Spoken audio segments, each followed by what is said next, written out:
British মন্ত্রী টিউলিপকে নিয়ে গণমাধ্যমে নানা অভিযোগের প্রতিবেদন চাপ তৈরি করে তার উপরে। চাপে পড়ে ব্রিটিশ সরকারও। সেই চাপে অবশেষে মন্ত্রীর পদ থেকে পদত্যাগ করলেন শেখ হাসিনার বোনের মেয়ে টিউলিপ সিদ্দিক। তার পদত্যাগের পর রাজনৈতিক পরিসরে এবার আলোচনায় এলেন শেখ হাসিনার নিজের মেয়ে সাইমা ওয়াজেদ পুতুল।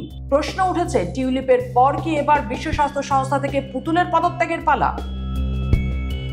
টিউলিপের বিরুদ্ধে গণমাধ্যমের প্রতিবেদনগুলো ছিল লন্ডনে 2টি ফ্ল্যাটের মালিকানার অভিযোগ, বাংলাদেশের পূর্বাঞ্চলে অনিয়মের মাধ্যমে প্লট আর রূপপুর পারমাণবিক বিদ্যুৎ কেন্দ্রে মধ্যস্থতার অভিযোগের মুখে টিউলিপ সিদ্দিকী পদত্যাগ করেছেন 14 জানুয়ারি মধ্যরাতে। পদত্যাগ পত্রে তিনি বলেছেন, অর্থ মন্ত্রণালয়ের ইকোনমিক সেক্রেটারি হিসেবে আমার দায়িত্ব চালিয়ে যাওয়াটা সরকারের কর্মকাণ্ড থেকে মনোযোগ ভিন্ন দিকে প্রবাহিত করতে পারে।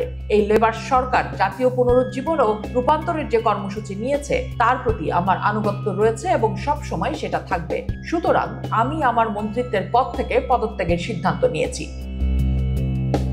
পদত্যাগপত্র গ্রহণ করে ব্রিটিশ প্রধানমন্ত্রী বলেছেন, আপনার পদত্যাগ গ্রহণ করার সময় আমি এটিও স্পষ্ট করতে চাই, স্যার লাউরি ম্যাগনাস স্বাধীন উপদেষ্টা হিসেবে নিশ্চিত করেছেন আপনি মন্ত্রিসভার আচরণ বিধি লঙ্ঘন করেননি এবং আপনার কোনো আর্থিক অনিয়মের প্রমাণ পাওয়া যায়নি। আমি বুঝতে পারছি যুক্তরাজ্য বদলে দেওয়ার লক্ষ্যে আমাদের পরিকল্পনা বাস্তবায়নের পথে যে কোনো বিভ্রান্তি এড়াতে আপনি কঠিন সিদ্ধান্ত নিয়েছেন। ভবিষ্যতে আপনার জন্য দরজা খোলা রয়েছে তা নিশ্চিত করতে চাই।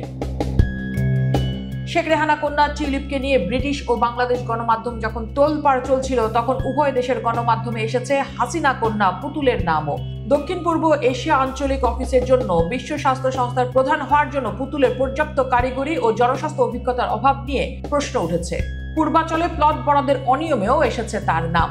গত 30 অক্টোবর ফরেন সার্ভিস একাডেমিতে এক সংবাদ সম্মেলনে প্রধান উপদেষ্টা ডক্টর মোহাম্মদ ইউনূসের উপপ্রেস সচিব অপূর্ব জাহাঙ্গীর বলেছেন, সাইমা ওয়াজেদ আমাদের জন্য ডিসফাংশনাল। তার বিরুদ্ধে ফৌজদারি ও আর্থিক অপরাধের অভিযোগে মামলা হয়েছে। এই কারণে বিশ্ব স্বাস্থ্য সংস্থাকে জানানো হয়েছে যে তার মাধ্যমে যেন যোগাযোগ করতে না হয় এবং বাংলাদেশ সরাসরি যোগাযোগ করতে পারে। সরকারের পক্ষ থেকে সাইমা ওয়াজেদ পুতুলের বিরুদ্ধে ব্যবস্থা নিতে বিশ্ব স্বাস্থ্য সংস্থাকে অনুরোধ করা হয়েছে বলেও জানিয়েছেন তিনি। এই পদের জন্য তিনি কতটা উপযুক্ত সেই প্রশ্ন উঠেছিল বিভিন্ন আন্তর্জাতিক গণমাধ্যমে। চিকিৎসা বিষয়ক সাময়িকী দ্য ল্যান্সেট 2023 সালের সেপ্টেম্বর মাসে হুতে সাইমা ওয়াজেদের মনোনয়ন নিয়ে এক সম্পাদকীয়তে বলে, দক্ষিণ পূর্ব এশিয়ার আঞ্চলিক পরিচালক পদে বাংলাদেশ যে প্রার্থী মনোনয়ন দিয়েছে সেখানে স্বজনপ্রীতির অভিযোগ রয়েছে, কারণ প্রার্থী তৎকালীন প্রধানমন্ত্রী শেখ হাসিনার মেয়ে। এই পদের জন্য সাইমা ওয়াজেদ পুতুলের সাথে আরেকজন ছিলেন নেপালের শম্ভু আচার্য। হুতে কাজ করার 30 বছরের যোগ্যতা এবং জনস্বাস্থ্যের উপর পিএইচডি ডিগ্রি থাকা সত্ত্বেও তিনি মনোনীত না হয়েছেন পুতুল, যার কাজের অভিজ্ঞতা মানসিক স্বাস্থ্য সচেতনতা ও অটিজম নিয়ে।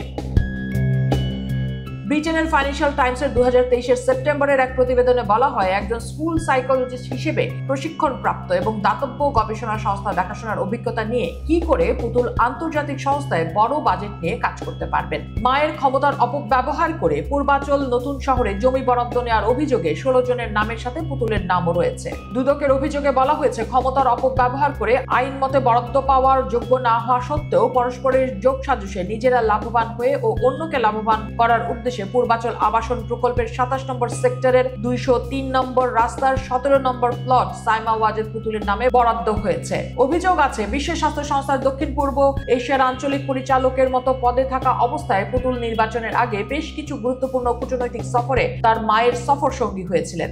ফলে যেমন টিউলিপকে পদত্যাগ করতে হলো, একইভাবে কি পুতুলকে সরতে হবে?